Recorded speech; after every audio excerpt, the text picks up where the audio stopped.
Good morning, and can I welcome everyone to the 90th meeting of 2020 of Scotland's Social Security Committee. I've got one apology this morning. Unfortunately, my colleague Mark Griffin's unable to be with us this morning, and we move to agenda item 1, which is decision on taking business in private. The committee is asked to agree that item 3, consideration of evidence heard today, and in due course a draft letter, and item 4, committee working practices are taken in private. Given the complexities of our online meeting, I'll assume, unless anyone indicates in the chat box, that members are agreeable to that. So I'll assume that you are agreeable to that. Okay, thank you, members. We now move to agenda item 2, pre-budget scrutiny. The committee will continue its pre-budget scrutiny and will first take evidence from Russell Gunson, Director, Institute of Public Policy Research Scotland, and David Iser, Research Associate, Fraser Rattler Institute. And can I remind members and witnesses, including myself, with full awareness, I say to everyone, to keep our questions and, where possible, our answers as succinct as possible. And we will hopefully have a productive evidence session. So thank you for witnesses this morning. Good morning. I'll open, and I'm just looking at the stats here for the current financial year. And the most recent estimates we have is that the expenditure in this financial year for Social Security will be at £3.435 billion, ramping up again this year as compared to last year, and next year that will go to £3.578 billion. So significant amounts of cash at play, and that's only going to increase. It's reasonable to ask our witnesses to begin with in relation to the target of relieving poverty. Do witnesses believe that the approach is taken by the Scottish Government, the money at its disposal, is targeted in relation to that policy outcome? So how targeted and appropriate do you think the money that has been deployed in the Scottish social security system is to meeting those aims of tackling poverty? Russell Gunson. Yeah, thanks very much. It is a huge amount of money now held by the Scottish Parliament being spent on social security, and that reflects the evolution of further powers over the last few years. In terms of poverty itself, so we know that, of course, social security is important to tackling poverty. It's one of the big levers we have, but it's not the only lever. Work and housing, among many others, of course, are very important, and that will become all the more important as we get into what's likely to be an unprecedented jobs crisis as the coronavirus crisis continues. But in terms of the spend within social security, there are some positives and some things that we can probably hold judgment on. So in terms of targeting, particularly around child poverty, we've got the Scottish Child Payment coming next year now, originally due December this year. Now that will make a big difference. Some have described it as a game changer, and it will be focused to begin with on the under sixes. However, it was an intervention designed prior to COVID. What we've seen as a response to COVID hasn't really, from the Scottish or UK government, targeted child poverty or families with children. And equally, the previous timescale for Scottish Child Payment firstly slipped for the under sixes, but equally for the over fives, we won't see help until 2022, and that's 300,000 children between the ages of 6 and 16 that currently are due to get no support from the Scottish Government or the UK Government despite the COVID crisis. So I think the big message from us is, what can we do to speed that up? If not through the agency, then what can we do through other means such as local government to get help to families with children that need it now? Can I reassure Russell and David Iser, who will take in shortly, that we'll be asking much more specific questions on the Scottish Child Payment and everything else, so we will be returning to all of that. So you'll absolutely chance to put some of these matters on the record. David Iser, do you wish to come in at this point? Well, I would reiterate a lot of that. I mean, the Social Security budget, of course, isn't just about interventions that are explicitly about poverty. It's about more than that. And clearly the child payment will be, once it's up and running fully, will be a pretty important part, possibly the key part of the budget that's explicitly addressing poverty. I think the question was, is enough being done? I mean, clearly more could be done, and that's basically a choice about funding prioritization. There, of course, have been some issues around the establishment of the new agency and data transfer and staff training and profile and those sorts of issues. But going forward, the key issue really is one about funding prioritization. The child payment is going to be, as I say, quite important. The evidence we have is that once that's fully up and running, that will contribute about 3 percentage points reduction to child poverty. But in the context of child poverty being at about 23% now, and that target to get to 10% by 2030, I mean, that really shows the scale of the challenge that's there. And that needs to be addressed. As Russell says, that's not just a target that we address through the social security budget. In fact, most portfolios can have an influence in some way on the resources of low-income groups, or the access to opportunities, the access to services of low-income groups. But I think that it's important to bear in mind the scale of the challenge that's still there, if the Parliament's serious about that target that it signed up to. So, I mean, this is obviously budget scrutiny, so what we're trying to do is we're trying to scrutinise the resources currently being deployed and whether they're targeted appropriately. And as questions, develop, I'm sure we'll ask much more detailed questions about other things that could be done. Final question for myself before we move to Shona Robinson. I didn't specifically mention the Scottish Child Payment because we've spoken about it quite a lot at committee, and others will mention it later in questioning, no doubt. Are there any other measures within the Scottish Social Security budget that you feel are targeted towards addressing poverty?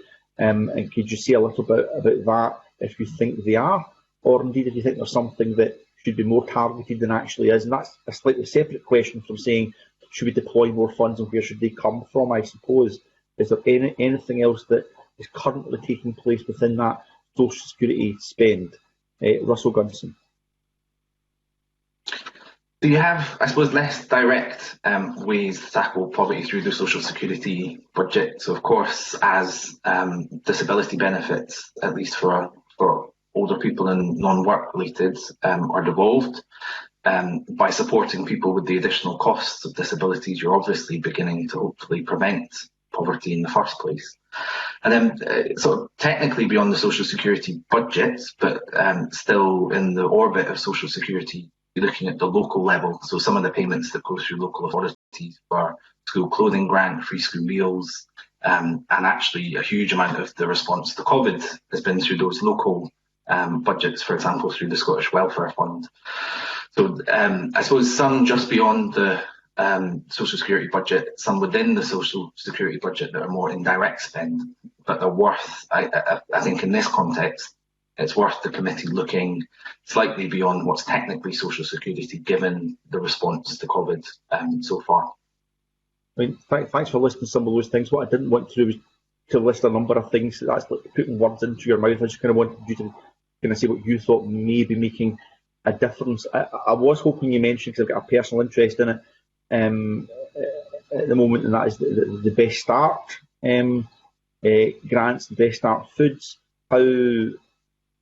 How well targeted do you feel those are, and do those make a difference, Russell Gunson? And I'll get David Iser after that, and then we'll move to the next MSP for a question. Russell, could you make a brief comment on that, perhaps?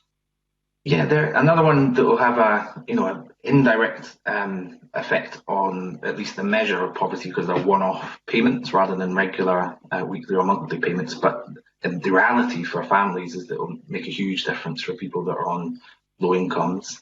They are well targeted, and they are, I think, slightly higher entitlements than their equivalents, and therefore what we sort of inherited through devolution. But of course, and we'll no doubt get into that, there's probably more we can do through those means looking ahead to next year's budget.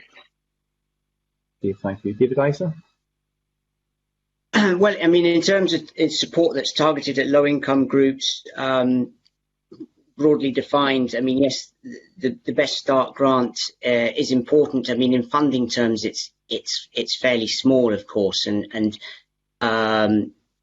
you know, inevitably, if a grant that ultimately has got a sort of fairly small allocation to it, in the broad scheme of things, is not going to make a big difference to these you know, ambitious targets. But that's not to say that it won't have a significant impact for those families that receive it.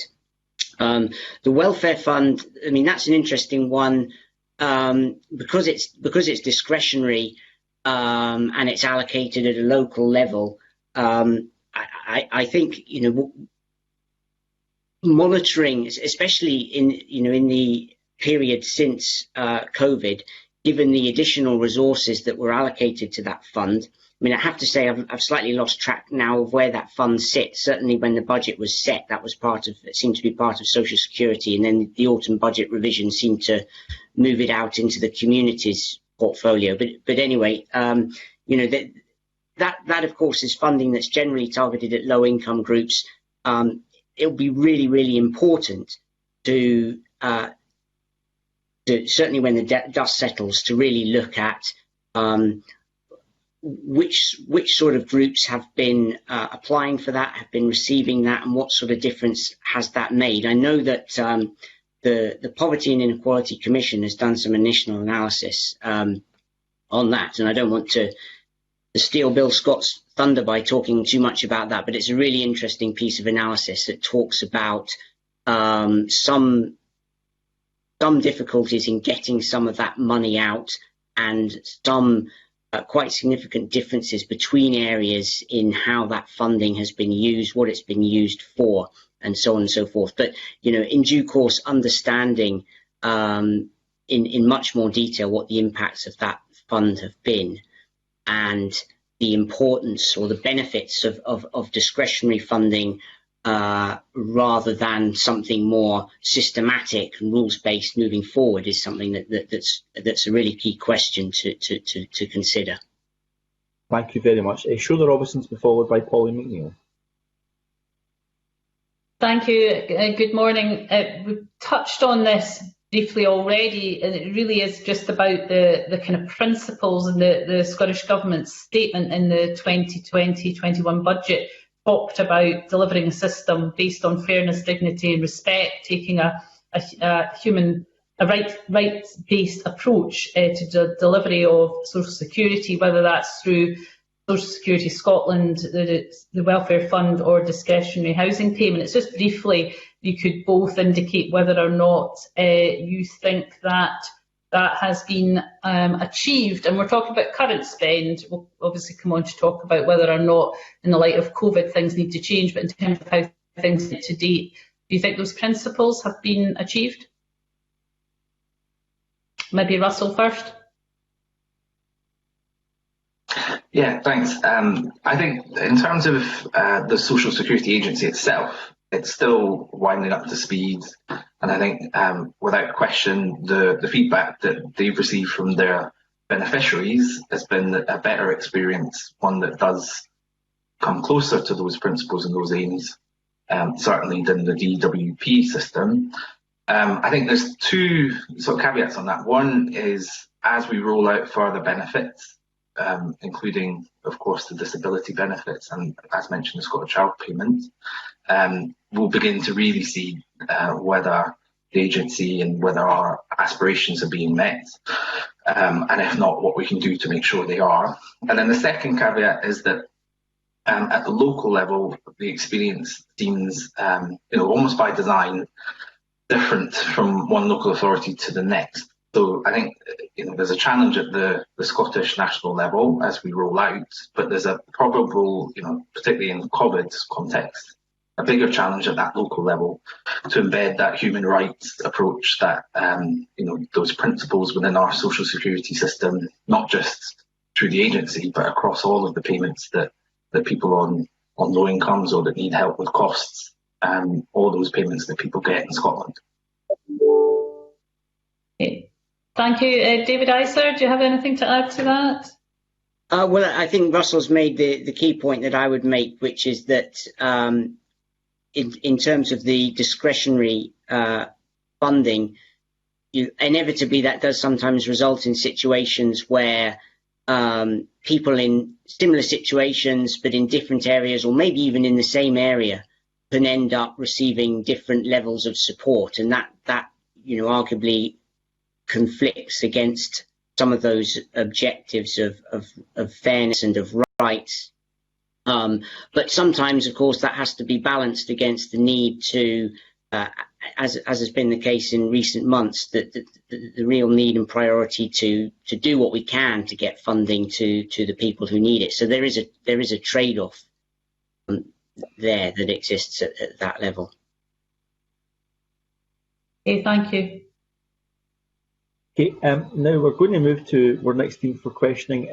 Unfortunately, our Deputy Convener's not able to make it this morning, I've just found out. So, Jeremy, I know you were expecting to go to Pauline next, but can we go to Jeremy Balfour, MSP, next, please? Thank you, Convener, and good morning. I wonder if I could just ask the panel things about trends in social security expenditure. Have you any feel, do you think they're going to be similar across the United Kingdom, or do you think there'll be differentials here in Scotland? And what impact do you think that could have on any kind of block grant adjustment? Happy for anyone to take that, Convener. Yeah, David Iser's indicated. David's. I mean, this is an important question given the way the funding works, and effectively the increase in the grants to the Scottish budget for the main social security payments that have been devolved is linked to spending in England and Wales. So it's an important question. I think at the moment we don't have any strong evidence to suggest that spending in Scotland in the next year is increasing. Well, we don't have any evidence so far in this financial year that spending is turning out to be higher in Scotland than in England and Wales. And I don't think we have grounds at the moment to believe that it would be markedly different next year, given that on the whole the main social security payments in financial terms are the policy is effectively the same in Scotland as in England and Wales. It's been delivered by the same agency in the same way and so on.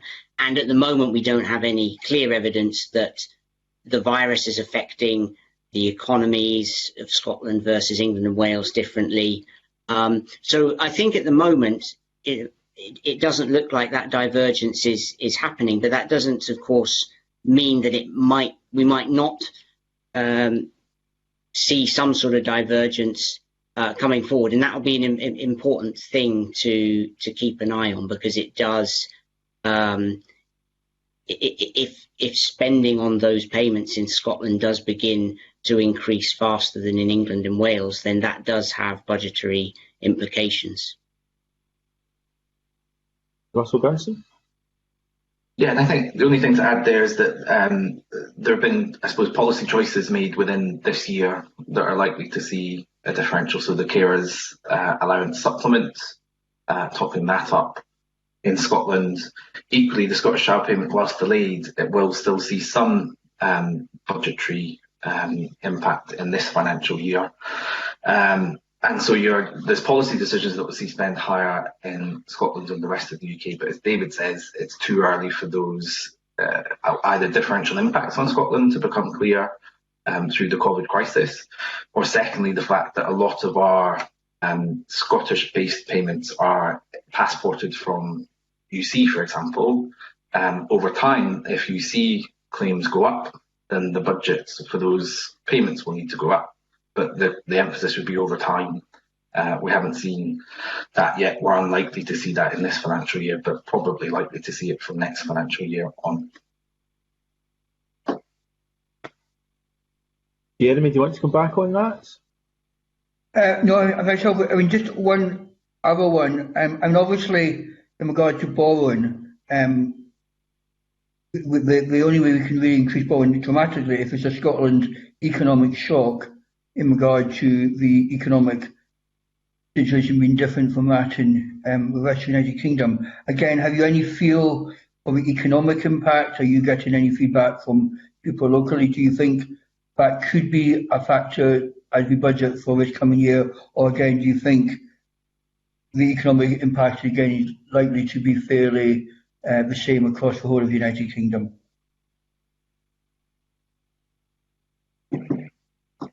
David Eisner? I mean, I think the economic shock borrowing power that you talk about is quite a limited thing. I mean, this relates to borrowing to address forecast errors, and in a normal year, the Scottish Government can borrow up to £300 million to address forecast errors, not only in relation to social security spending, but in relation to tax forecasts. And that limit can increase to 600 million if there is one of these Scotland-specific economic shocks. But it's only, it's still only a borrowing that can be used to address forecast error. So we have seen that the forecast error on income tax for 18-19 was just over 300 million. And that will apply to next year's budget. The borrowing limit for forecast errors, I think, is almost certainly going to be inadequate in some years. But the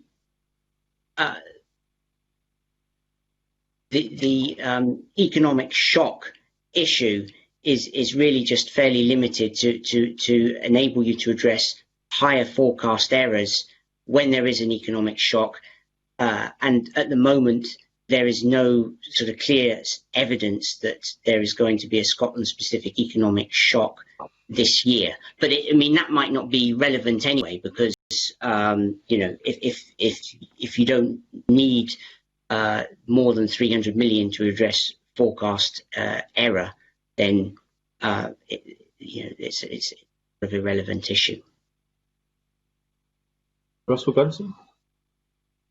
Yeah, and I think the only thing to add there is that explicitly it looked before COVID like the borrowing powers of the Scottish Parliament were inadequate across policy areas, including, you can argue, for social security.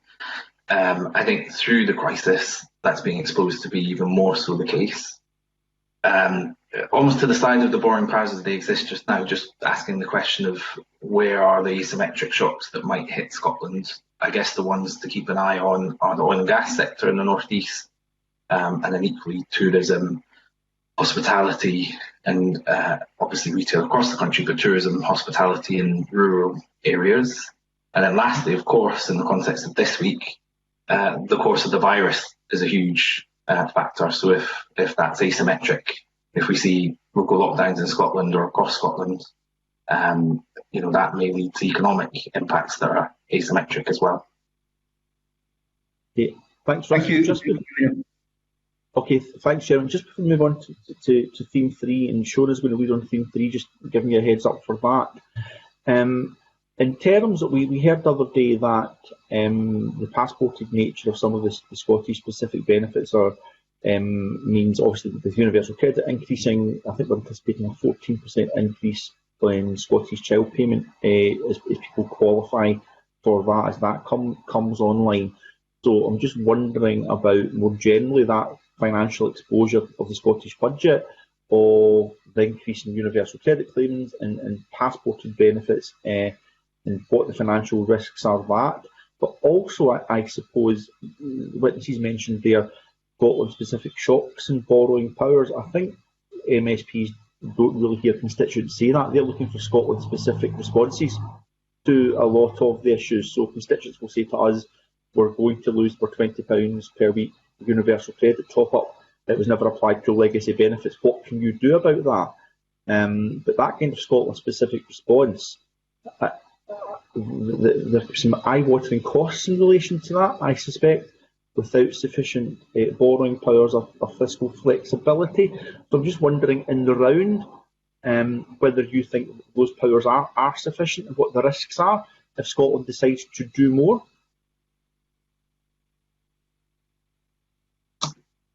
Russell Gunson.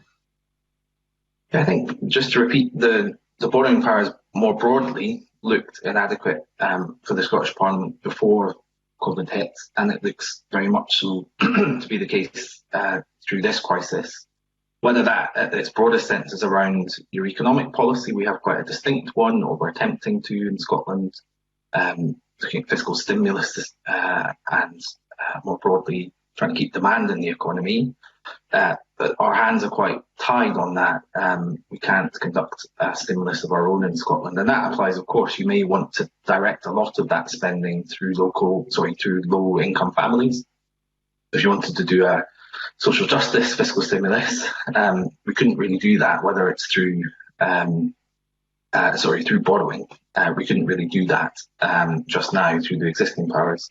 As you say, there is an impact. There is likely to be an impact as universal credit claimants increase, and many of the benefits in Scotland, whether paid by the agency or paid by the local level, are passported from UC and legacy benefits. And then likewise, you've mentioned before we got the chance, I think, but the universal credit temporary uplift from the UK government is something that we must see extended beyond the end of March next year, given the path of this crisis. And if the UK government isn't going to do it, then you would hope that we would look to do something through the Scottish Parliament. But as you say, the budget for that would be significant. So how you would do that in year without, again, sucking demand out of the economy elsewhere is the question, I guess, that for this budget will be hopefully not having to answer, because hopefully the UK government will do the right thing. But if they don't, then it will be a hard question for us to look at in Scotland. Yeah, and David Isler. I think the question was about fiscal flexibilities, and the Scottish Government has sort of requested two different sorts of fiscal flexibilities in recent months. One is around those flexibilities for managing forecast errors. And as I say, I do think, we will certainly see forecast errors that exceed £300 million in some years. We don't really yet know how often we will see that, but we've already seen that once out in 2 years of income tax devolution. So I think there's a case there for increased flexibilities to deal with forecast error. The other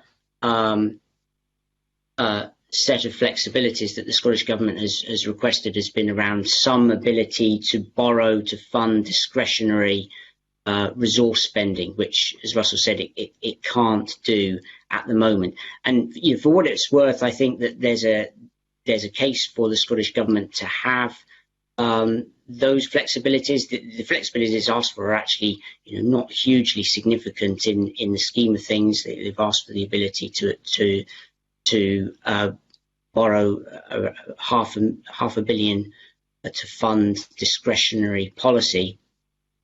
Having said that, to what extent would it make sense to use those powers at the moment? I think is a different question, and it's a difficult one. The case for trying to sort of undo the potential £20 a week cut to universal credit in April next year is clearly there, and a strong case can be made for doing that. But funding that through borrowing is tricky, because how long do you try to keep that going for? And of course, you then have to repay that borrowing. So in a way, I mean, the usual case for borrowing to fund discretionary interventions is that it's something like capital expenditure that, will hopefully still be around in 20, 30 years' time, and taxpayers at that point will be benefiting from it. And so it doesn't really matter if they're repaying for some of those costs. But it's a more difficult argument to make if you're using borrowing to fund interventions that are very much in the here and now. So, I mean, fiscal flexibilities are important. They're important in managing these forecast errors, and they're important in giving the government some discretion to go above and beyond what it gets through the block grant, if it wants to do that. But of course, it needs to look at its other powers as well, on tax, for example, if it wants to vary the size of its overall budget.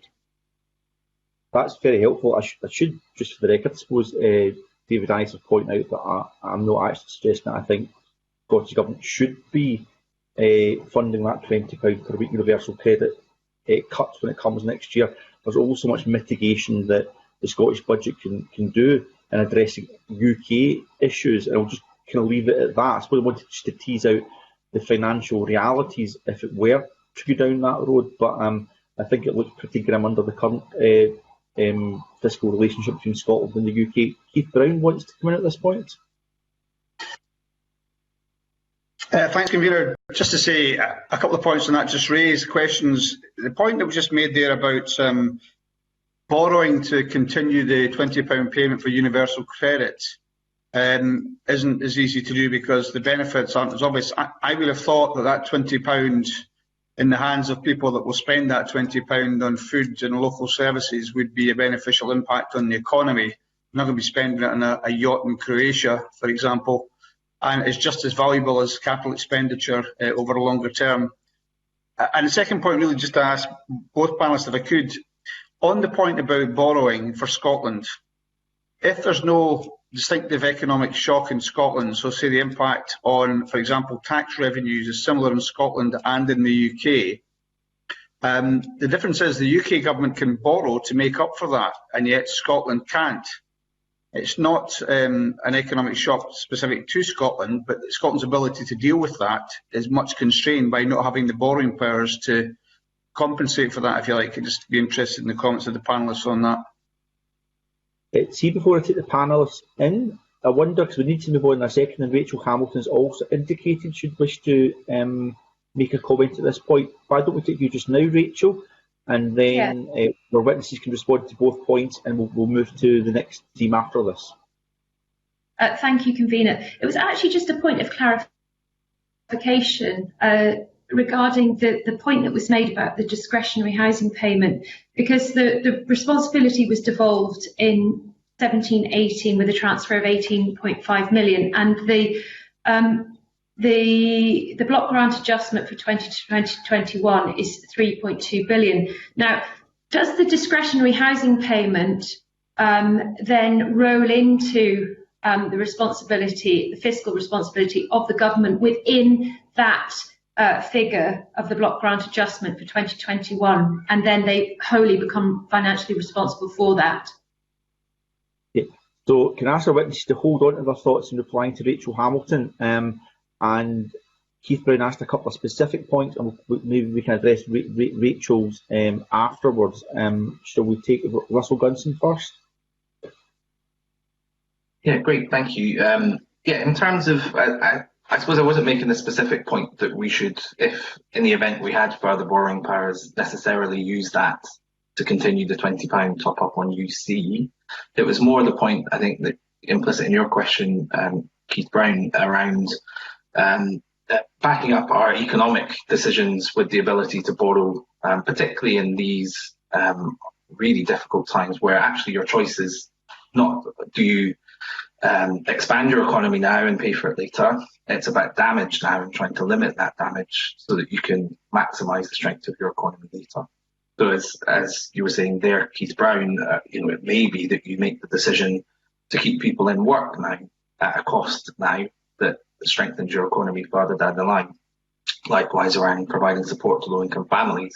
If, as all the evidence would show, poverty is a drag and inequality is a drag on your economy, you want to invest now to prevent that inequality rising too far, whether from a principal point of view around social justice or from a pragmatic point of view around the strength of your economy. And as you say, finding money through low-income families is not likely to be spent in discretionary ways. It's likely to be spent on essentials and quite locally. So I think that covers off Keith Brown's questions rather than Rachel's. Okay. Should we go to David Iser? And David, if you're able to maybe comment on Keith's questions, and if you give any more information on Rachel's points, would be quite helpful as well, David. So, I mean, on the point about borrowing, I agree. I think that the limits are fairly constraining. They were set in the fiscal framework by the two governments. There was a view at that time, I think, that probably 300 million for forecast error was going to be enough in most years. And as I say, we've already seen 1 year where the forecast error on income tax has been more than 300 million. We don't really know how typical that's going to be. So there's an open question there. But yes, it does look like that limit is potentially constraining in some years. And yes, there is no ability to borrow to fund discretionary spending, and there's a case for doing that, as Russell said, if you think that there is some sort of temporary issue that want to do something that goes beyond the level of resources that you have through existing block grant and so on. Was that getting at the question? I think you've mopped up Keith Brown's points. Rachel Hamilton asked a specific point about discretionary housing payments. I don't know if either of you are able. Point about the funding of the discretionary housing payments. To be honest, I know that there isn't a block grant adjustment for the discretionary housing payments. I suspect it's wrapped up in the Barnett formula, but I would need to check that to confirm. Okay, thanks. If you were able to even drop us a line after the meeting, if you'd be able to reflect on it, that would be very, very helpful. Would that be okay, Rachel? Okay, thank you. Move to our next team, Shona Robertson. Thank you, Convener. We've begun to touch on this already, and it's about the Scottish Government's response to the pandemic through its social security spend. So I think it was Russell Gunson touched earlier on the Scottish Child Payment, so it's just an opportunity to put on the record your views on whether or not you think the Scottish Government's response has been appropriate and proportionate, and also how whether there's been a clear rationale for the decisions it has made around social security spend in response to the pandemic. Maybe take David first.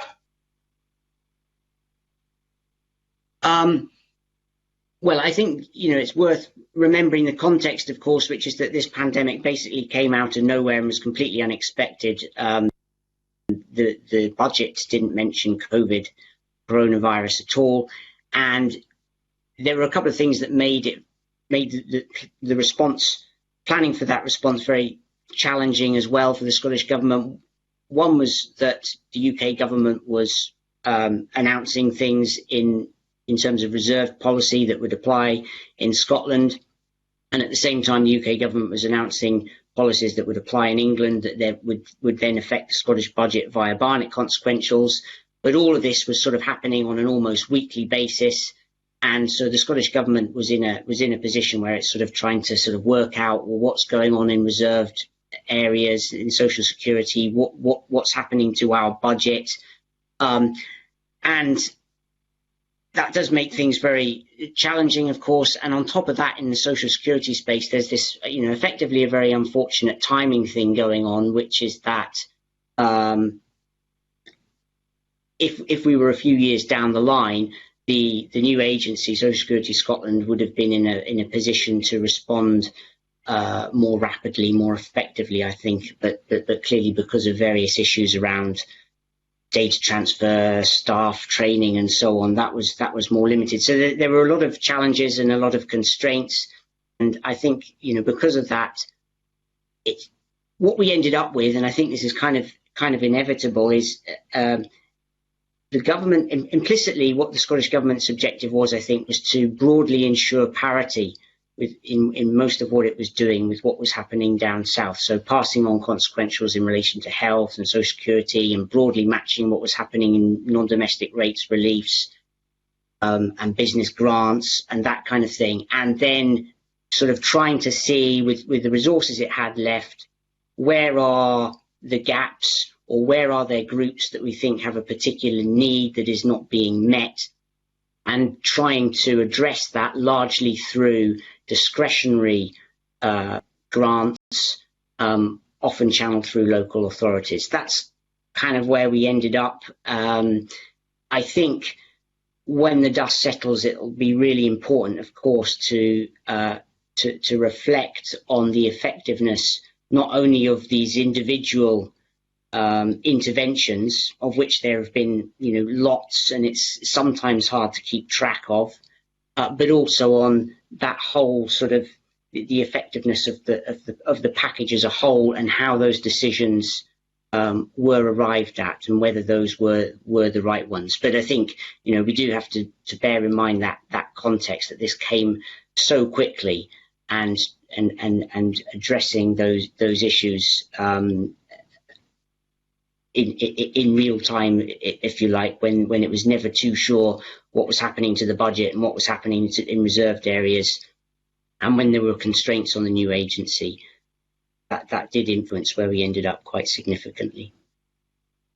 Russell Gunson? Okay. Yeah, I think the place to start, of course, the question is about the Scottish Government, but I think we shouldn't move on from the responsibility the UK Government also had through this, and the response in the main was through an uplift in the standard allowance of the sort of general payments through universal credit, which we touched on. What we didn't see from the UK Government was support for families with children, despite a huge amount of evidence to suggest that mothers, carers, families with children were struggling. If I turn to the Scottish Government, as David says, you can't miss the context of the agency being brand new and literally just taking its first steps in terms of new benefits. And certainly the messages back from the Scottish Government has been that capacity constraints, legislative constraints, and the need to move quickly has in many ways shaped the response. So in a way, the rationale question you had shown obviously was around whether there was a rationale to it. I think the rationale was to get the money out to people quickly, and to do that through the parts of government that have capacity to do so, and hence the direction was quite local. As we look ahead, I think there are gaps in the Scottish Government response. Families with children, likewise, is a gap. I know the Scottish Child Payment comes on, but it was delayed. And is there a way, for good reason I should add, but is there a way to bridge that, to get support to families with children this winter, rather than waiting till spring? And of course, for over sixes, waiting 2 years before they'll see support from the Scottish Government. And then that key point I just emphasised from David, which is through a crisis, through the emergency part of this crisis, looking at crisis funding makes sense. Discretionary funding for people that are close to destitution or at risk of it makes sense. But as we look to next year's budget, looking at whether we've got the balance right between crisis funding and preventative spend, I think is very important. And in my view, when it comes to social security, some of those means-tested, targeted payments, rules-based, low-income-based, might be a better way to prevent some of the things that we fear, rather than waiting until the crisis hits. Okay, so thanks for that. And just finally, and I suspect I know the answer to this because you've kind of touched on it already, whether you expect the impact of the pandemic to result in increased expenditure in this year and next financial year, not least because it's obviously a demand-led budget and the impact on universal credit as a qualifying benefit. So it's just to get on the record whether indeed you both think that will be the direction of travel. David Iser. Yes, I think for the reasons set out by the Fiscal Commission in their recent report, you would expect spending on the main payments that have been devolved in cash terms to be higher in 2021 than was forecast. And as I said previously, the extent to which that's an issue for the Scottish budget is really related to whether the trend in Scotland is the same as the trend in England and Wales. And as long as the trend in Scotland is the same as England and Wales, then effectively higher spending in Scotland this year and next year doesn't particularly create an issue for the Scottish budget, because that higher spending is offset by higher block grant. There's the separate issue around policies which are different in Scotland from other parts of the UK.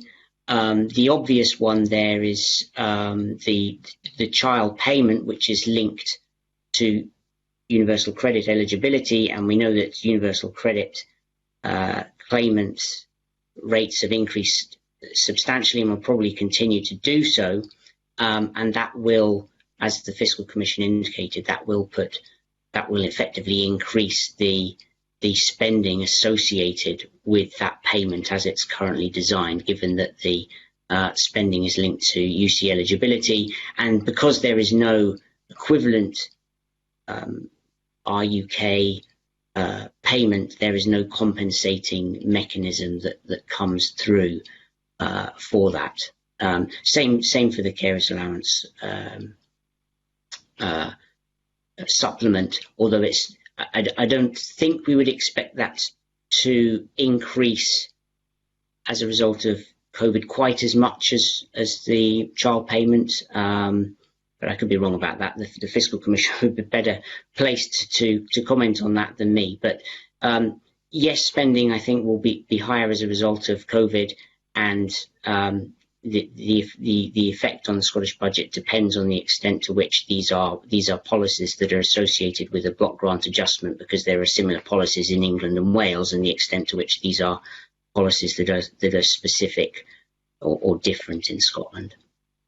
And David Iser, I'm assuming you think there should be a compensating mechanism in relation to Scottish child payment. Well, the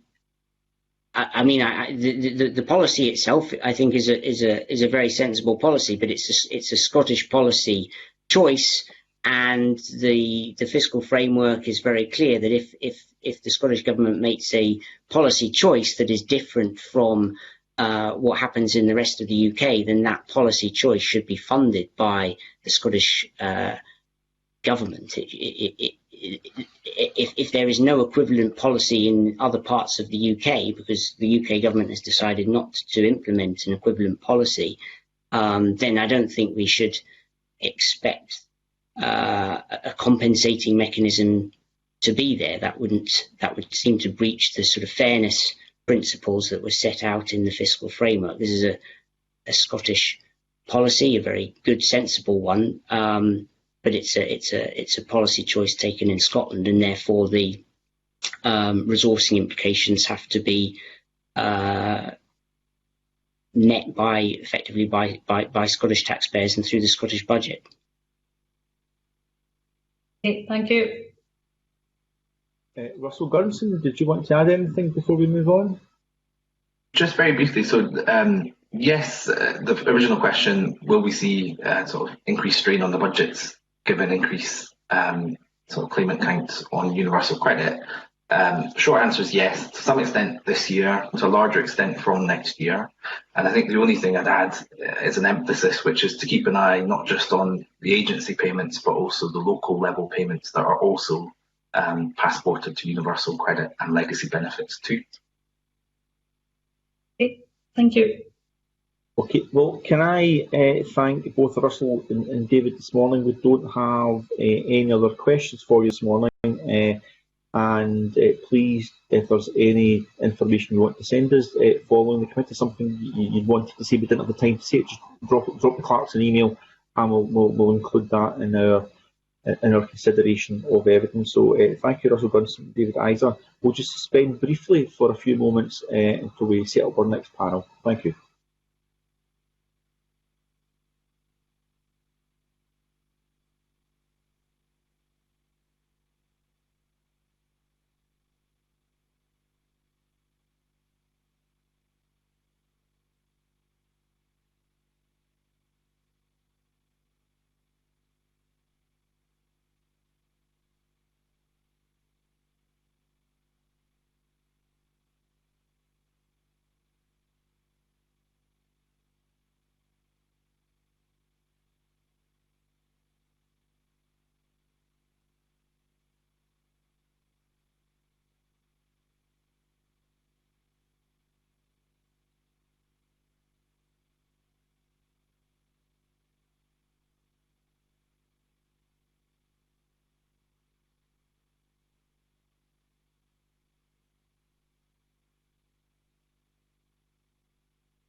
Okay, welcome back everyone. We're still on agenda item 2, and can I welcome Dr Jim Mccormick, Associate Director, Scotland Joseph Rowntree Foundation, and Bill Scott, Chair, Poverty and Early Inequality Commission.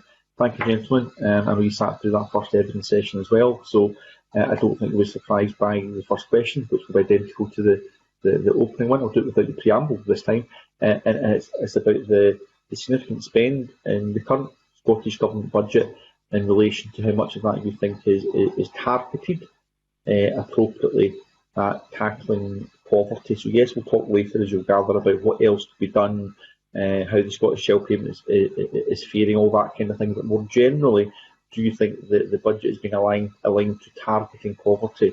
I don't know who wants to go first in answering that question.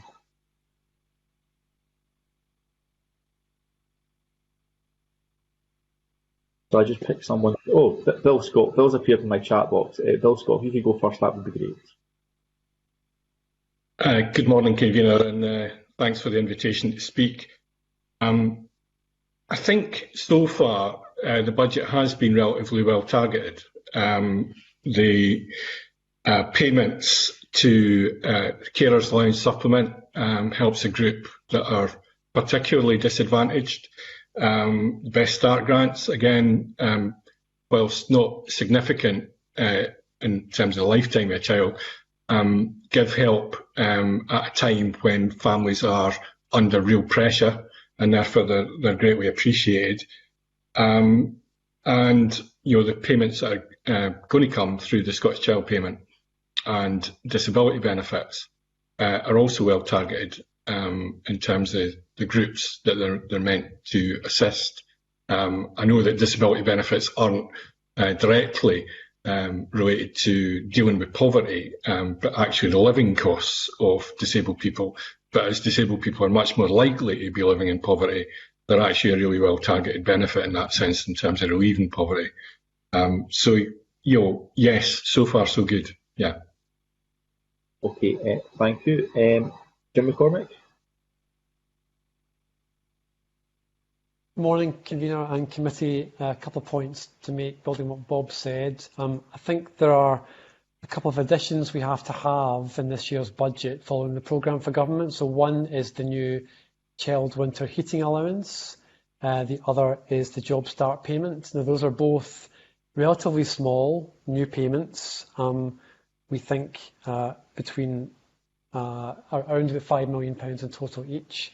But they are both targeted. One is about severely disabled children in Scotland and the cost of heating over the winter. The other is about young people who've been unemployed for some time and they're back to work costs. Above and beyond that, some of those bigger payments, there's both, as we said, the kind of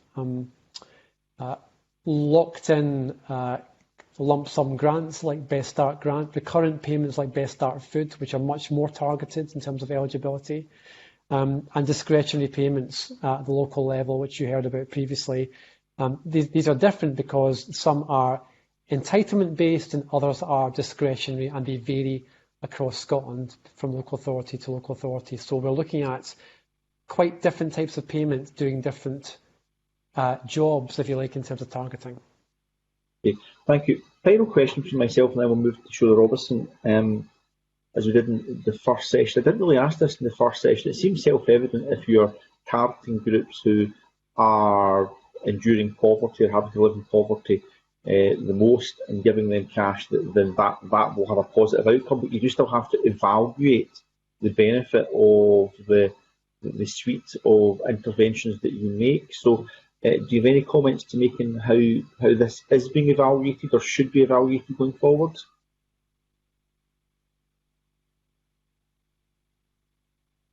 Bill, Scott, do you want to come in first there? Yeah, obviously it's part of our role to evaluate how government spending, including social security spending, is actually helping to reduce poverty and mitigate the impact of poverty. And for some of the benefits that are in place, we have good evidence. The Scottish Child Payment, when it comes through, will definitely assist in reducing poverty. But what we're going to have to acknowledge and be aware of is that we're probably going to be starting from a higher base than when it was originally envisaged. So although it was expected to reduce poverty by 2 or 3%, that may not in itself be enough to reduce it below what it was in last year's figures. So if far more people are claiming universal credit than before, that means more people are entitled, but also means that a lot more people are living in poverty than before. So yeah, we're going to have to evaluate where some of the other benefits are well targeted, etc. And I think the point was made before about some of the local benefits they're relatively well targeted in terms of free school meals provision and school uniform grant, but the Scottish Welfare Fund is one where we've expressed concern, but I'll come back to that later. Okay, thank you. Do you want to add anything, Jim? I guess only that we are very much supporters of good quality evaluation and really welcome the commitment government has made through the Every Child, Every Chance programme to target evaluation around some of the big areas of spending, including in this area of social security. But we're also going to need to have good quality real-time evaluation. This is an unprecedented crisis. We can't wait for the evidence to catch up with people's lives. And so we're going to have to understand what's happening with take-up, for example, with passporting, to make sure that the policy intent is being delivered and the practice is as good as the policy intent. Thank you. That's helpful. Shona Robertson, please. Yeah, thank you. Good morning. Just briefly, whether or not the social security budget meets the stated principles and aims that the Scottish Government set out in the budget, and that is of fairness, dignity, and a rights-based approach. We'll come on to talk about the pandemic's impact shortly, but overall, do you think the Scottish Government has met those aims? And maybe Jim first. Thanks. So I think the Scottish Government has taken swift, bold and compassionate action over this period. We don't know, however, whether all the moves that have been made have been the right ones. I mean, how could we know that yet? But I think it's important that we do keep a firm eye on the kind of purpose that you set out in that question. So I think the answer is probably mixed. I think when we look at the payments being made by Social Security Scotland, where there's a very firm embedding in those principles and legislation, I think there's a very strong track record already around take-up applications, appeals and so on. For some of the smaller payments already in place. And that's where entitlement-based decision-making is clearer.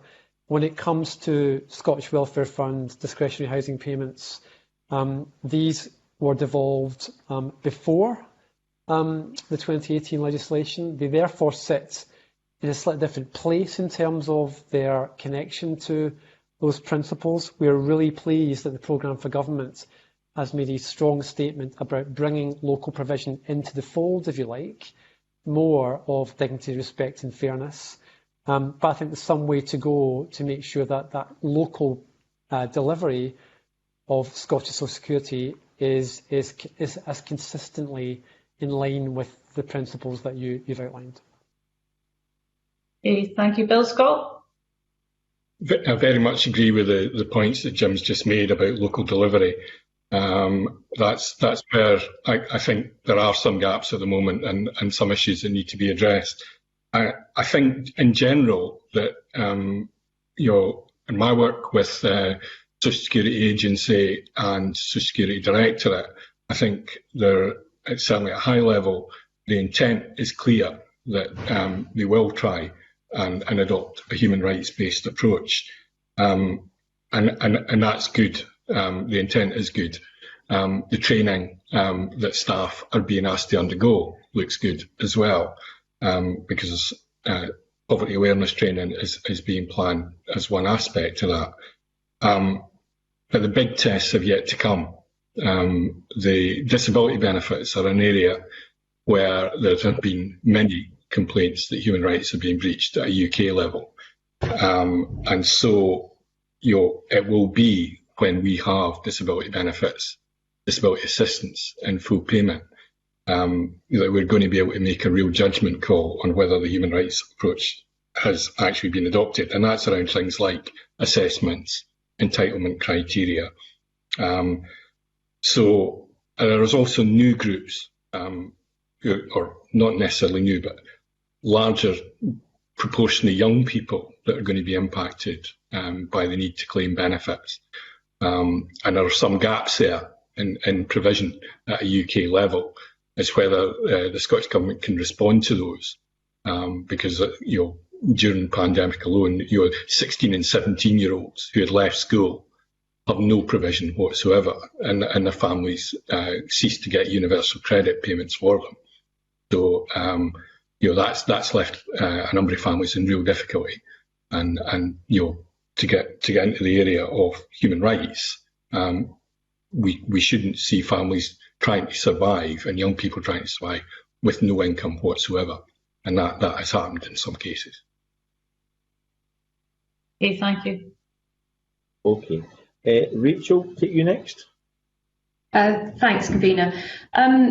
The Poverty and Inequality Commission were critical about the administration costs to local authorities of the and the resources that they were given to deliver some of the discretionary payments. But we'll talk about that in a little while. But first of all, I just want to ask what the implications you believe of the continued delivery of many benefits through the agency agreements with the DWP rather than Social Security Scotland. And we know that the cost of Social Security Scotland has doubled to 650 million, and the cost that the Scottish Government are paying to the UK Government is 400 million, well, 368 million to be exact. I just wondered what you believed the implications of that spend are, if there are any indeed.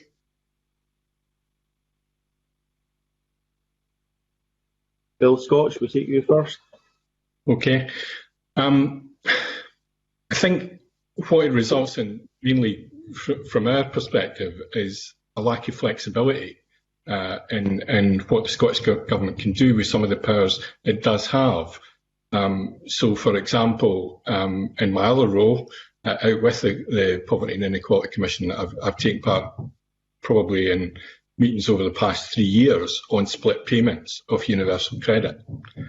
I think there is a willingness to examine and possibly and probably introduce split payments for households so that women have some of their own income, because the claimant is most likely to be a man in many households, and therefore all the money goes to their bank account. So that can leave women struggling to get the money they need to look after children, etc. So poverty can occur disproportionately within households. So, split payments, as I say, something the Scottish Government wants probably to do, but hasn't been able to really progress because some of the inhibitions on what universal credit can do, but also not necessarily getting helpful responses from DWP. So it's not so much the budgetary considerations, although that there are those. Again, if Scottish Government wants to do something differently, the DWP will set a cost for that the Scottish Government may think is disproportionate to what they want to achieve. So, yeah, it does mean there is a lack of flexibility, and the sooner that some of the payments are being delivered fully by Scottish Government, particularly disability benefits, where the big spend, etc.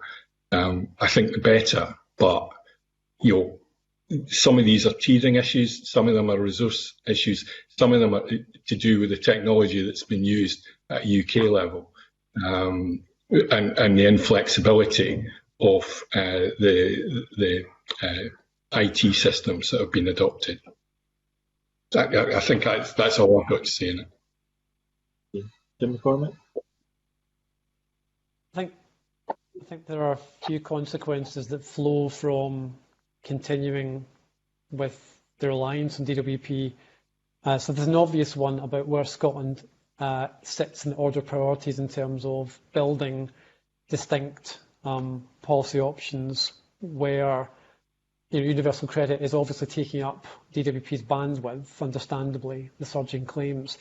But over time, the longer this goes on, I think new risks emerge. So one would be, if the UK Government wants to make changes in legacy benefits for, in effect, England and Wales, and we start to have divergence at Westminster before the payments come to Scotland fully, the same could happen with assessments in disability benefits. We've already heard our previous Secretary of State talk about an integrated model of assessment for what's currently PIP and ESA within universal credit. That can't happen in Scotland because we will continue to have a reserved and devolved benefit. And then there are also issues about whether passporting rules would start to diverge in England before payments are fully at the hand of the agency in Scotland. So I think there are risks of delay, but there are also those other divergence risks that could come from a UK government quite legitimately wishing to change how it designs those underlying benefits for the rest of Britain.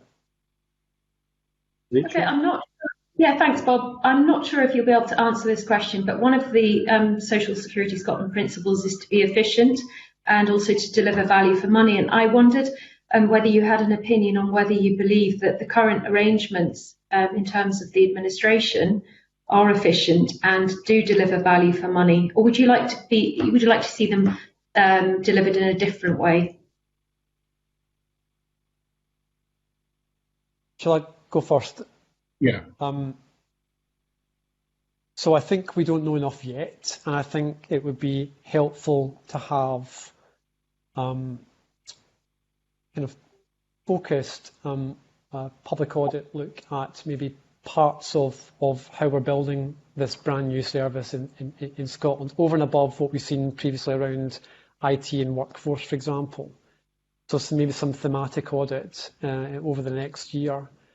What we've seen, and this is anecdotal based on our visits to the HQ in Dundee and conversations with staff nationally and locally, I think there are some hopeful signs around staff being recruited but trained and able to deliver 2, 3 or 4 of the payments. So there's that kind of multi-skilled workforce that's at the heart of this.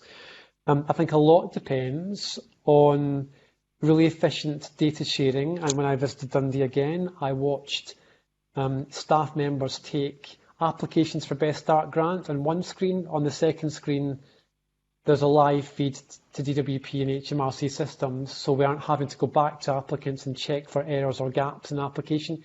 It can be done in real time. That's important.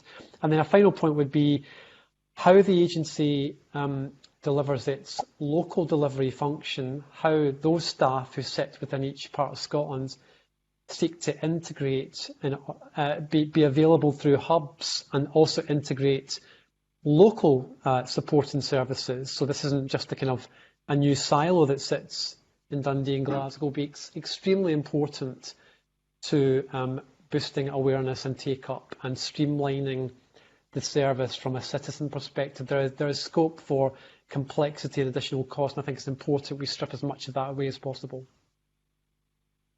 Yeah, I think. So, sorry, Rachel. We'll let Bill answer. You come back. Yeah. Can I? Bill first. Yeah. Very, very quickly. I'm not everything Jim said. Totally agree with, but I think that automation of linkage of claims is an important efficiency saving as well.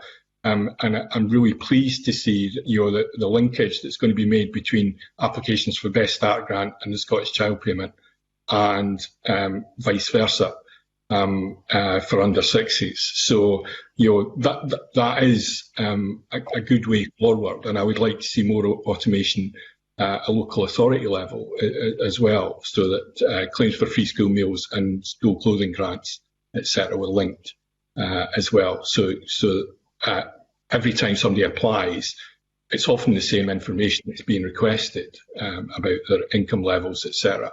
And if you just need to do it once and get all the payments that you do, that's much more efficient, and it gets the help to where it's most needed to those low-income families.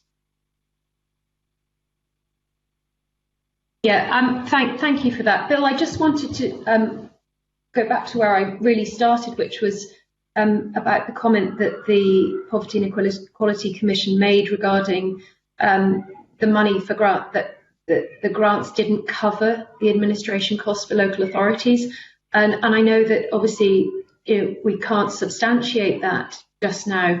But do you feel as though the grant awards actually were hampered by the fact that there was no resource given to administer the grants?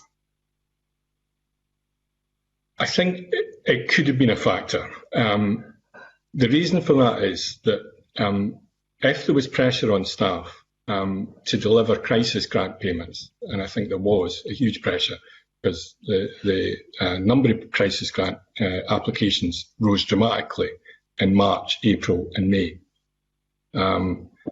That means if you've got a limited number of staff that are trained and can deliver that, both crisis grants and community care grants, and the pressure is on to deliver the crisis grants because there are so many applications coming in, and you know that those families are in desperate need, then the problem is if you've no flex in the system, if you've not got other staff who are trained and able to do that work, then community care grants may have been put to one side, took longer to process, and the evidence seems to be that in many cases they were not awarded.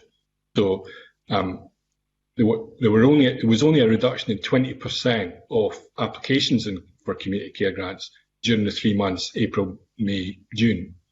But there was a 50% drop, 49% drop in the number of community care grants awarded.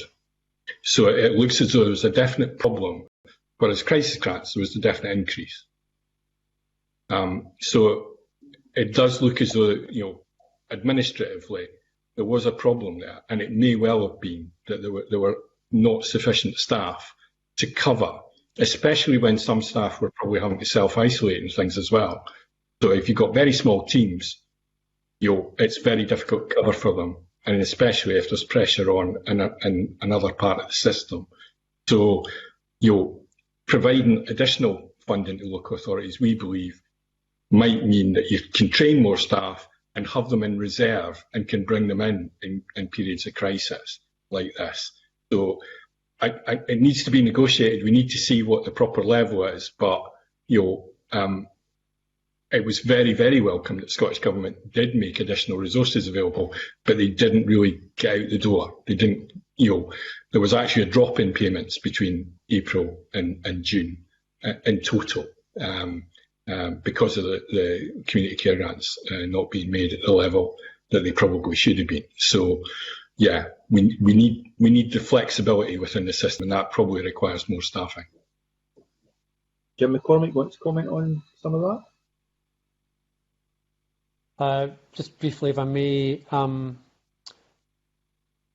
So the picture I know best is in Edinburgh through the work of the Edinburgh Poverty Commission, and what we saw there was quite a resilient response, some redeployment of staff to make sure what Bill talked about in terms of crisis grant applications being processed on time within 2 working days. So there was a 3- or 4-fold increase in the first 4 months of the pandemic with crisis grants. Community care grants in Edinburgh still went up, just they were for smaller value items because there were many fewer new tenancies, people weren't moving.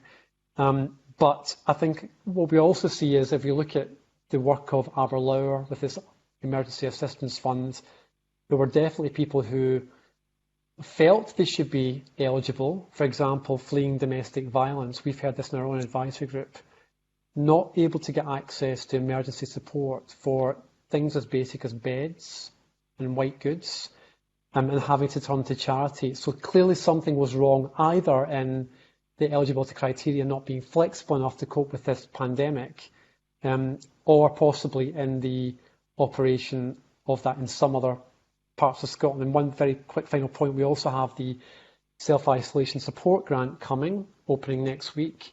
As we understand it, that is to be routed through the Scottish Welfare Fund also. So there's kind of a new question to address here around a kind of unknown level of demand, which could be coming over the winter, a new demand on local authorities. And it's just as important that the capacity is there for councils to deliver this brand new, unusual type of grant coming at us very quickly. And Bill Scott's just indicated he wants to come back in as well. I will take you back in for a final question if you have one, Rachel, but then we'll have to move on. But Bill Scott just now. Yeah, Just to reflect on this, Edinburgh was one of the best performing authorities in terms of actually making payments. It spent about 17% of its Scottish Welfare Fund budget during April, May and June. But in contrast, and I'm not singling them out, but it is our largest local authority and with the largest concentration of poverty in Scotland. Glasgow only spent 8% of its Scottish Welfare Fund budget. So we can't be totally sure of what happened in Glasgow, but if it was because of pressures, because of staff shortages or whatever, it did mean that families in desperate need didn't get the help they needed. And as Jim says, families fleeing domestic violence or with additions to their household because of COVID, etc., and therefore need for white goods, beds, etc., weren't getting those payments, and that has a real impact. And community care grants are much, much larger normally than crisis grants. So that's why there was a fall over the quarter when the lockdown was in effect. So, I think we need to look at it. Scottish Government needs to enter into discussion with COSLA about what's needed. But if new administrative resources are to be made available, they should come with conditions that the Scottish Welfare Fund is properly promoted to the people that need it, and that there is more than one way of making a claim. Because again, in several authorities anyway, online claims seem to be the default position, and it was very difficult to find out how you could make claims otherwise. So again, it should be an easy way to find out whether you can claim and how you can claim, and there should be more than one route to claim it. Okay, thanks, Bill. Scott. Jeremy Balfour. Thank you, Convener, and good morning. I just maybe following on from that question slightly, and that is in regard to the demand that might be coming in the next few weeks or months because people haven't been able to apply, particularly maybe for PIP GLA, because GB and advice shops haven't been open as normal. Is that your feel that there is a kind of pent-up demand there that will feed through in the next 2 or 3 months, and what effect will that have on the Scottish Government budget setting? Again, happy for either to answer, Convener. Yeah. I think you're right, Jeremy, that the figures show that there was a decline in the number of claims made in the first quarter of this financial year for PIP. I think it's down about 8%. There was a huge drop in April, but it recovered somewhat in May and June. So there could be pent-up demand there. It shouldn't have an effect on the Scottish budget this year, but probably, the coming financial year, but the one after that, it might have an impact, because usually the Scottish budget is being set on previous year's figures for PIP. So, there could be pent-up demand there. There are definitely problems that were there for disabled people in terms of loss of support to complete forums, and in terms of advocacy support and advice support. And these are things that we're going to have to give some thought to, because they're very difficult to supply whilst people are shielding or self-isolating because of the potential that they could become infected or that they might spread COVID. But there are, I think, ways that we could get around it. In terms of advice provision in primary care is shown to be very, very effective.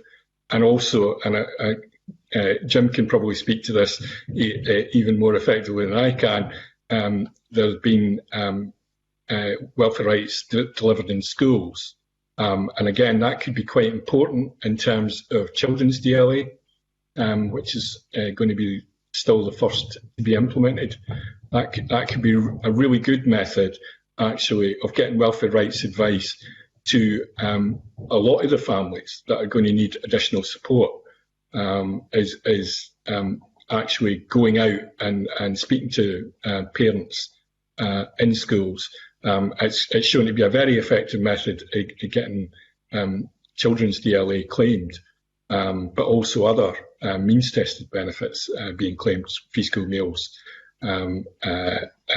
school clothing grants, etc.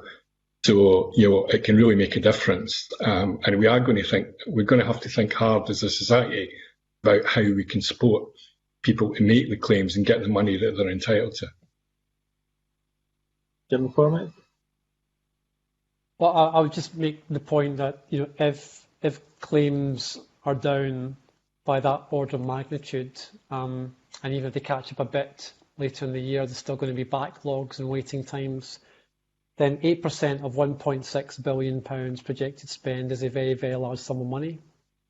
That is not going into people's pockets. I think we're back to the old challenge of take-up, and that kind of reminder in the Act about the duty on Scottish ministers to promote take-up. Payments like PIP and probably ESA have significantly lower levels of take-up than other payments. The numbers are estimated, but we definitely have a challenge around disabled people getting the income security they need. That matters because disabled people have a higher rate of poverty than the population as a whole. And without going too much into detail of other portfolio areas, we know from the work of Inclusion Scotland, Glasgow Disability Alliance, that it's also about the support services and care that people need in addition to the cash in their pockets. So so Bill said earlier, I think that the kind of single biggest test lies ahead. I agree with that. I think making sure we maintain and build take up in this area of disability benefits is the single biggest challenge, I think, of all. Jeremy? Thank you. Nothing else. Thank you. Okay, thank you very much. Alison? Thank you, Convener, and good morning. I think Russell Gunson in the first panel said that there wasn't enough being done to get money to low-income families. He said we didn't see support from the UK government for families with children, and that there's a gap in the Scottish response too. So, I mean, clearly the Scottish Child Payment can't come a moment too soon for those families who need it, who will receive it next year. But it was conceived pre-COVID, and we're clearly in an even more challenging situation now. So does the adequacy of the £10 payment need to be reviewed, given that level of payment was proposed some time ago, and given that additional pressure on families now?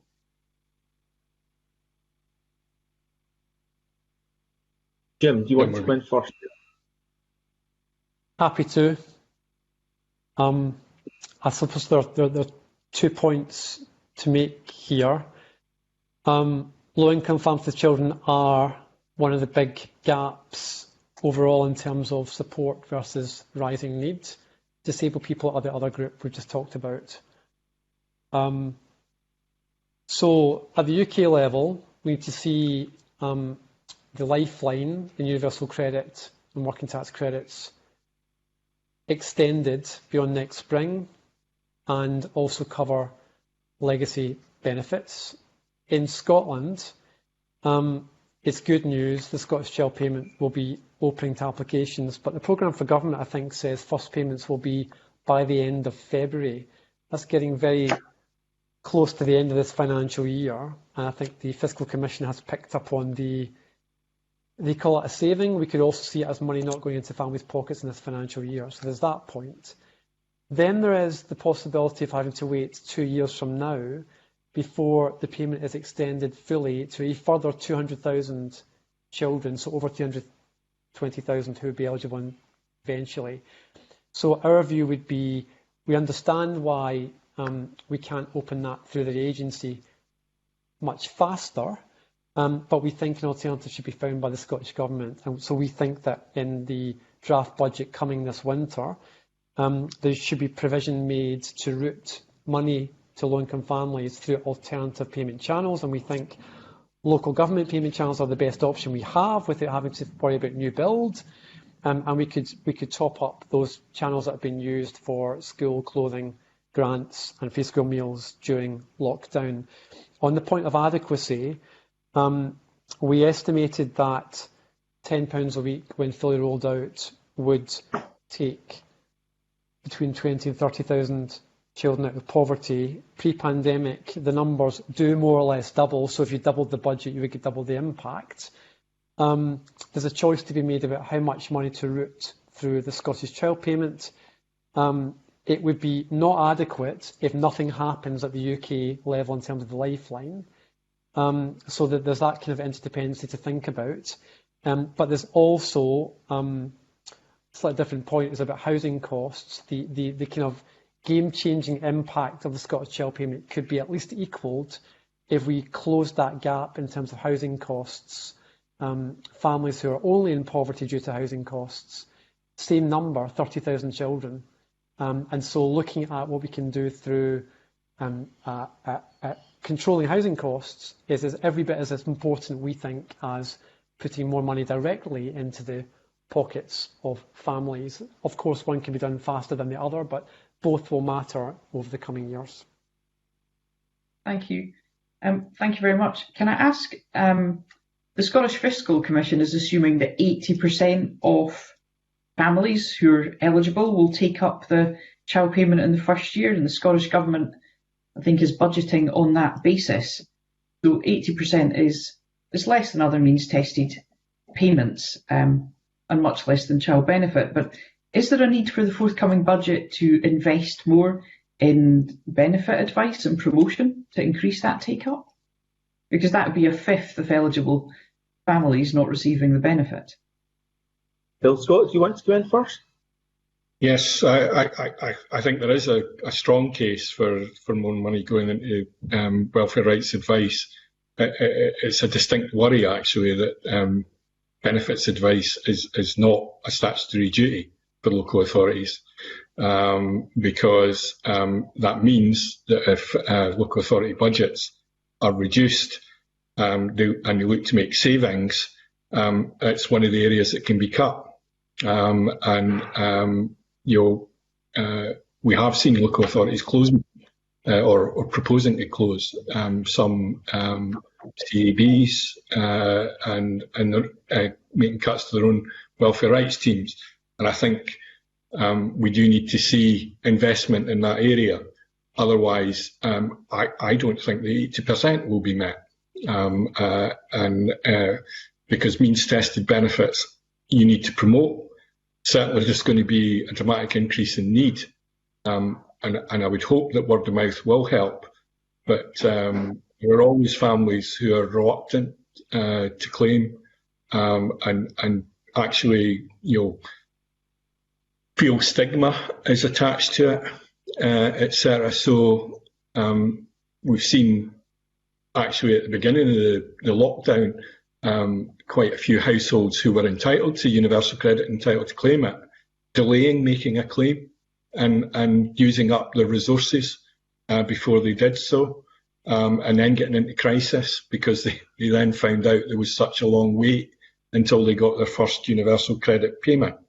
So, I think that there definitely needs to be investment in benefits advice, and it's the only way to protect the income of low-income households with children and disabled people coming up. So, with that duty to promote the benefits, I think it comes with, a requirement really to make sure that there are the resources on the ground within local communities that can actually assist people to get benefits that they're entitled. Okay. Thank you very much. Can I just ask, if the Scottish Government were to prioritise one thing in the forthcoming budget, what would you recommend that was with regards to reducing poverty in Scotland at this moment? For myself, I very much agree with Jim, and in fact the Commission have given some advice on this. We believe that the school clothing grant could be used as a delivery mechanism for additional help to families with school-aged children, and that could assist in reducing the depth of poverty that some families are facing, and also lifting some families out of poverty. It would need to be decided at what level that assistance was provided, but it definitely would reach a significant proportion of the families that we know are facing great difficulty at the moment. And again, there are real issues around take-up of free school meals at the moment as well. With the return to school, there's been a huge drop in children taking school meals, full stop. And that means that children who are claiming free school meals, if they're the only children that are seeking to take meals, it's easily identified. And in some schools, they've in fact been told, not told, but they've been advised to bring in packed lunches rather than going into school canteens, etc. for the lunch. And again, that brings additional pressure on low-income families as standing out from others who can afford to provide a packed lunch, or to go out and get their lunch out with school. So, there are real concerns around that we have. Yeah. We're doing some research on it at the moment about the drop. Yeah. No, thank you for raising that point of stigma. That has been one that I think has long been a challenge to take up around free school meals. Alison, should we let maybe Jim come in? Jim Mccormick, I think there's a challenge to both witnesses about what their big ask would be, which is really, really helpful for budget scrutiny. We were asking similar questions yesterday in relation to a child poverty event. What would the big ask be, Jim? Well, it's to amplify what Bill said. So, Alison, on your point about the Scottish Fiscal Commission's assumption of an 80% take-up, I think that's a reasonable assumption based on what we've seen so far, but it's not an acceptable aim to build into our new system, if you see what I mean. I think so that gap equates to 39,000 children eligible but not expected to be in receipt of Scottish Child Payment. That's a very large number of families at a time of, an economic storm, if you like, still to hit us fully. We've seen since the start of the year the number of universal credit recipients in Scotland almost double. Amongst couples with children, it has doubled. Many of those families will be claiming for the first time, certainly under the new system of UC.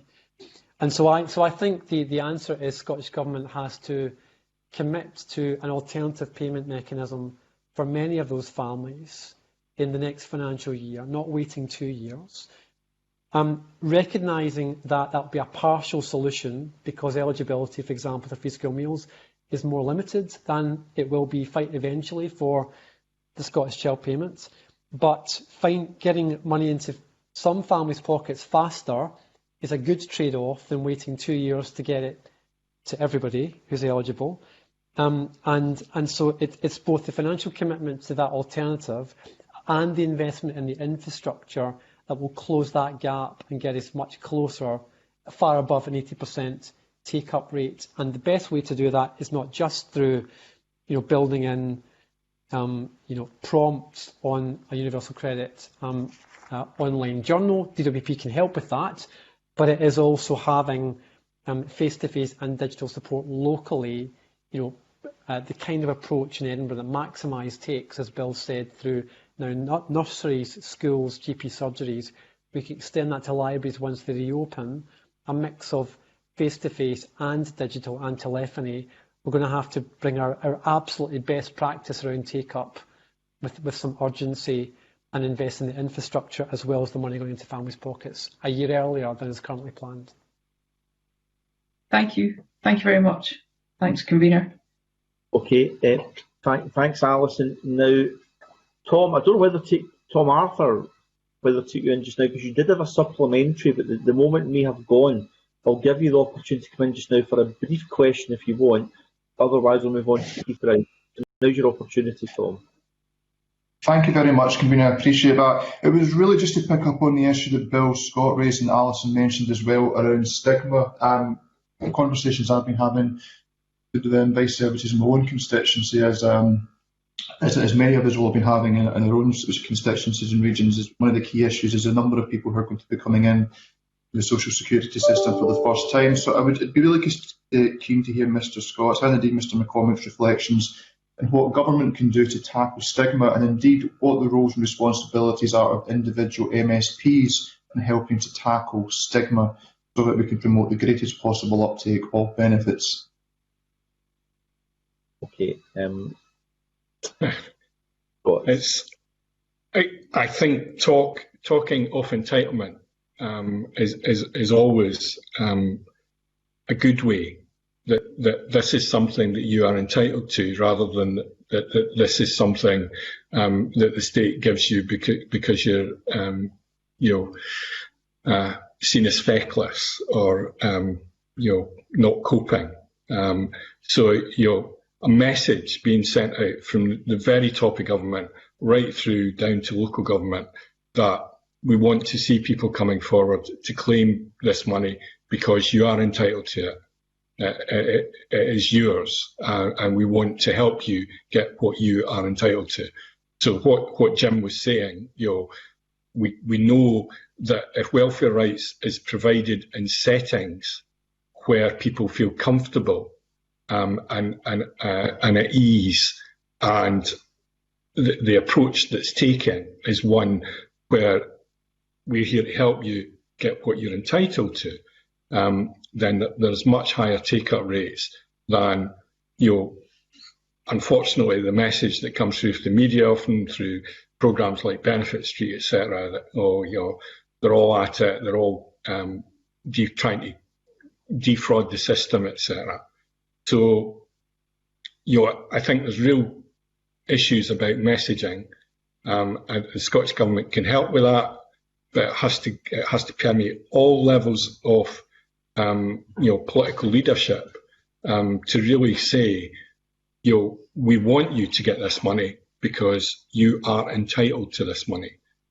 That's what the system was set up to do, was to help you at times of need. We want to see you coming forward and getting it. So, around free school meals, for example, some of your research earlier in the year showed still that in some schools there's very low take-up rates, and by no coincidence, some of those schools had separate queues for free school meals and non-free school meal recipients. So we're back to the days of different coloured tickets, etc. There's individual actions that could be taken to reduce stigma on families, and particularly on children who really feel it. So, listen to the messages that are coming through, and please don't have the attitude, that they'll only spend it on cigarettes and alcohol. If people are told they're entitled, they often will respond by taking up that entitlement, and that's one of the problems with discretionary systems. I think, is that people feel that it's more of a begging bowl type approach. Jim, just before you come in there, I'm conscious that your time is almost upon you. You need to head off for another commitment. So if you hold on to your comments on reducing stigma, perhaps we could bring in Mr. Brown just now to open up on a new theme, and that would allow you to respond to both. And then if you have to head off, then Bill Scott could perhaps mop up the final questions. I think that might allow you to contribute to all themes of discussion, if that's okay. Jim, so Keith, can we take you in just now? Sure, thanks, convener. It's really just around some of the comments about councils, also the welfare fund and discretionary payments. councils are very different. We've had a lot of mention about Edinburgh and Glasgow. I've worked at Edinburgh City Council, I've worked in a much smaller council in Stirling and been a councillor in Clackmannanshire, which is even smaller. And the point that was made about staff, I know that Clackmannanshire, for example, had lots of people self-isolating, had real trouble with staff. I'm not sure, to be honest, how realistic it is to have battalions of reserve workers that can be drafted in. I mean, the overhead for that, when they're not required, can be huge, unless what's meant is redeployment. But I just wondered, there had a couple of points made about the control that the Scottish Government exercises in relation to, I think, both discretionary housing payments and the Scottish Welfare Fund, really around take-up. Yesterday in the Local Government Committee, I heard exactly the reverse arguments. They're not wanting that level of control. They think they should be genuinely discretionary and local authorities should be trusted to do this. I just wonder where either the panellists think the right balance is to be struck there between local autonomy, discretion and central control. Okay, Jim McCormick. It's a really good question and a hard question to answer, because in normal times we might want to have local discretion exercised if we were confident that the kind of foundation or the lifeline it's being built upon was adequate.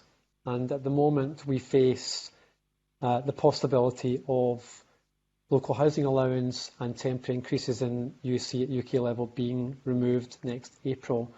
So I'm not convinced, actually, that with something as essential as a crisis grant or a discretionary housing payment that could be the difference between keeping a roof over your head or being evicted, that we should have a large degree of variation in how those payments are delivered. So I think we need to have discretion that meets local circumstances, especially in remote and rural Scotland.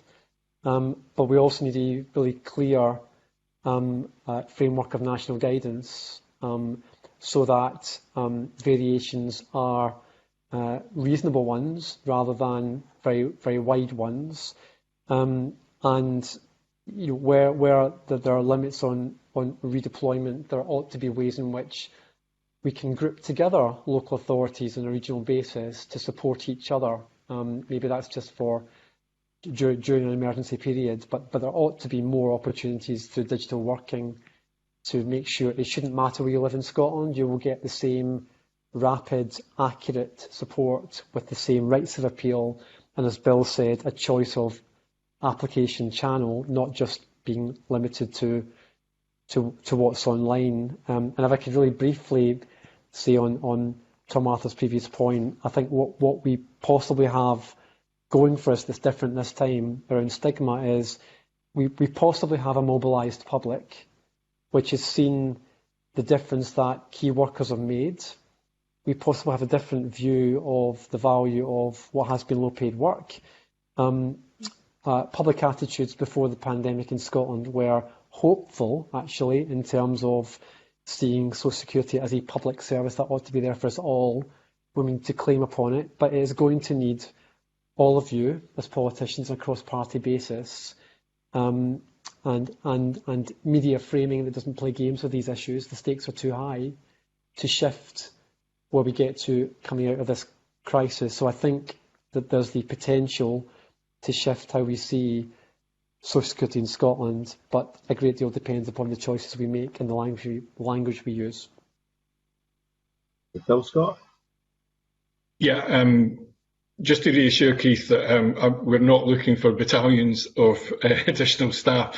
In fact, most Scottish Welfare Fund teams are very small, and that's partially the problem, that if you have small teams to start with and then they become reduced because somebody's ill or self-isolating or shielding, then it's very difficult to fill that gap from a small team. So it would be potentially training staff in housing benefit or revenue collection in Scottish Welfare Fund decision making to have them in reserve, and so that you could redeploy rather than have huge numbers of additional staff. But Yeah, I think that is the approach that we were sort of envisaging for that. But definitely the variation between authorities is massive.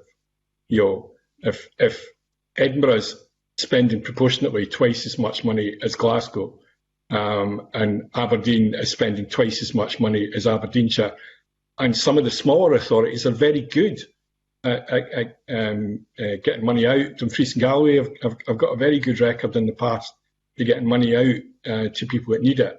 So there are definitely variations in local responses, and it really shouldn't happen that the size of a crisis grant or whether you get a crisis grant is really dependent on where you live. And we would like to see greater standardisation. There wasn't a delivery system in place at the time that responsibility for the Scottish Welfare Funds were passed to Scotland. We've not got a position on whether it should be a national service or not, but we would like to see a set of national standards of delivery of the service to ensure that everyone who needs it is able to access it equally, regardless of which part of Scotland they live in.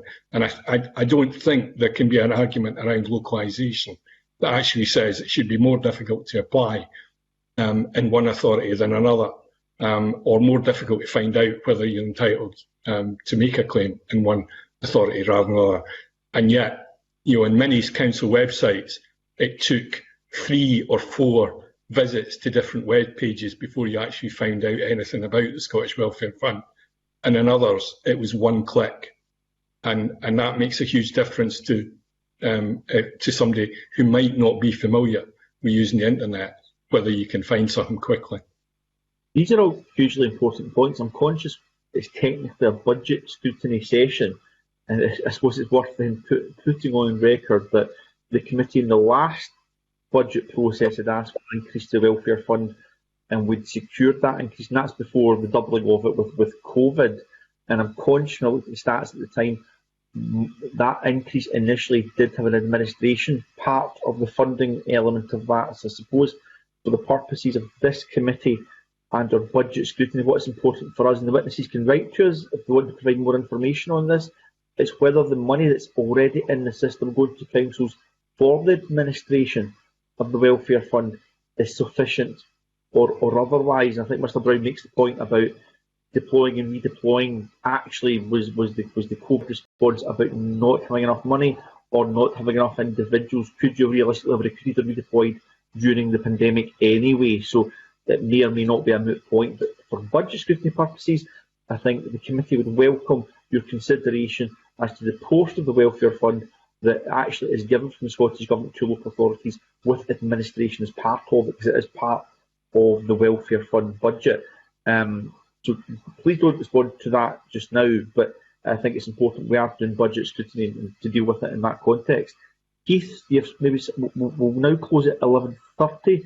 Do you have any additional questions back on that? Just to comment very quickly, if I can, Convener, to say that was the point the committee wrestled with before, whether an increase in the welfare fund would achieve what people wanted to achieve, because different authorities were underspending and overspending. And if you keep on just taking the overspending ones or the ones spending more as a criteria, then you'll just continually increase the budget, but you're not guaranteeing that everybody across the country that needs it gets the money. I don't know, I'm just taking from the answers from the 2 witnesses that what they're really arguing for, I think, and I don't think you can go that far in terms of central control in this, but it's basically minimum standards so that people are not having to wait too long and there are people not falling through the cracks, even if different local authorities have different policies as to how they apply the funds. Is it really about minimum standards that they'd be looking for? Just a very short answer would be fine. Definitely looking for minimum standards, because the Scottish Welfare Fund is a successor to a DWP administered fund, where there were national standards and national criteria applied to who could be given a discretionary grant and who, a discretionary loan, as it was with the DWP, and who would not. And it should not be a matter of geography as to whether you get a payment or not. It should be based on need. And there are priority groups that are identified by Scottish Government. We think the Scottish Government guidance, by the way, is very good, but it may need to be strengthened if local authorities are not following it. And it cannot be the case that local need is so different between like authorities, and in some cases where we know that need is actually greater, that the spend is so much less than the need that exists. So, I don't want to keep on making Glasgow the example, but we do know that poverty is concentrated in so many areas of Glasgow.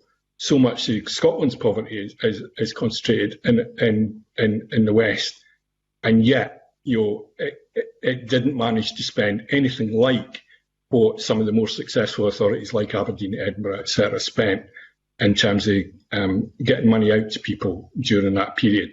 That has to be examined, and I think it is harder to hold local authorities to account, but they do need to be held to account, because that money not going to people who desperately need it and were in real financial straits at the time has a huge impact on their lives and can cause a family who are in crisis to go under and become homeless, split up, etc. So these are real life consequences of differences in administrative procedures within authorities. Bill Scott, thank you very much. We'll move to Jim McCormick. This will be our last contribution this morning. Time is almost upon us. Jim. Really brief, Convener. I think there are two things that jump out.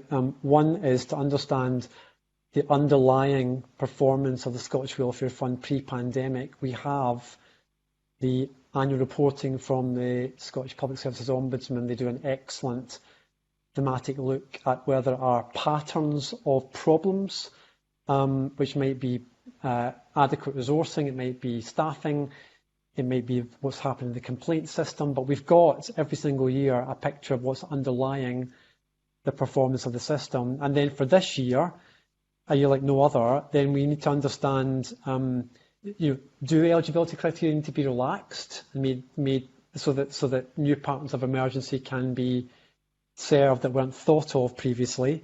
We're now midway through the financial year. This would be a very good time to have a kind of good enough real-time look, maybe with COSLA, the improvement service, as to how adequate funding and staffing are, and whether there are local authorities that are seeing patterns of need that they would like to serve, but they can't within the current eligibility criteria. Those are the kind of things I think would be helpful for us to know before we get to the winter and next year's budget scrutiny proper.